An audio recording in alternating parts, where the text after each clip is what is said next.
NEET UG paper leak కేసులో CBI దర్యాప్తు ముమ్మరమైంది.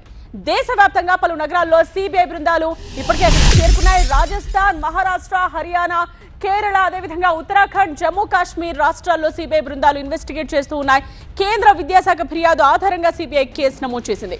ఇప్పటికే ఎన్టీఏ అధికారుల వాంగ్మూలాలు కూడా నమోదు చేసింది సిబిఐ.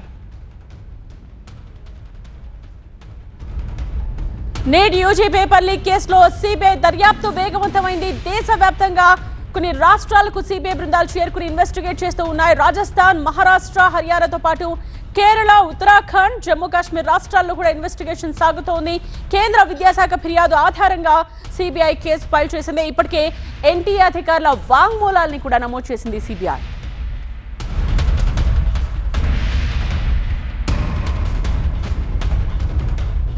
బ్యూరో చీఫ్ గోపి ఈ విషయానికి సంబంధించిన కంప్లీట్ డీటెయిల్స్ అందిస్తారు.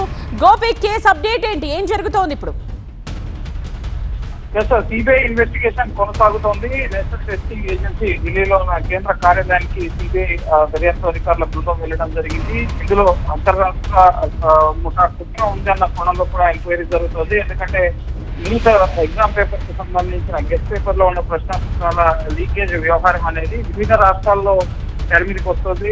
ఇటు మహారాష్ట్ర నాసిక్ లో ప్రింటింగ్ ప్రెస్ లో ప్రింట్ అయిందని, అక్కడి నుంచి హర్యానా, అలాగే జమ్మూ కాశ్మీర్, ఇటు కేరళ, ఈ విధంగా రాజస్థాన్, వివిధ రాష్ట్రాలు, బీహార్, ఈ వివిధ రాష్ట్రాల్లో ఈ పేపర్ లీకేజ్ అంశం తెరమీదకి వచ్చిన నేపథ్యంలో అంతర్రాష్ట్ర కుట్ర నేపథ్యంలో సిబిఐ బృందాలు వివిధ రాష్ట్రాల్లో పర్యటించే అవకాశం కనిపిస్తోంది.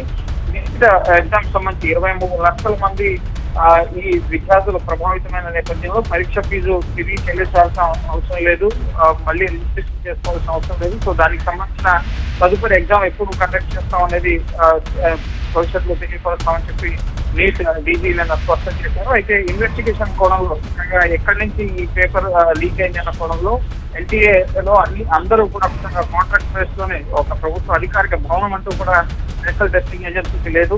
కాంట్రాక్ట్ బేస్ లోనే ముఖ్యంగా భవనం అందరికి తీసుకుని నిర్వహించడం జరుగుతుంది. అందులో ప్రతి ఒక్క విభాగానికి సంబంధించిన అధికారులు కూడా కాంట్రాక్ట్ బేస్ లోనే నియామకమవుతున్న పరిస్థితి ఉంది. ఈ నేపథ్యంలో ఎవరు ముఖ్యంగా ఈ డబ్బు ఆశకు లొంగిపోయి ఈ పేపర్ ని లీక్ చేశారన్న కోణంలో సిబిఐ అధికారులు దర్యాప్తు చేయబోతున్నారు. వివిధ రాష్ట్రాల్లో ఈ పేపర్ ని కమిషన్ మీదకి వచ్చిన నేపథ్యంలో సో ఆ రాష్ట్రాలకు కూడా వెళ్లి సమగ్ర ఇన్వెస్టిగేషన్ ని అధికారులు చేయబోతున్నారు. రైట్ గోపి.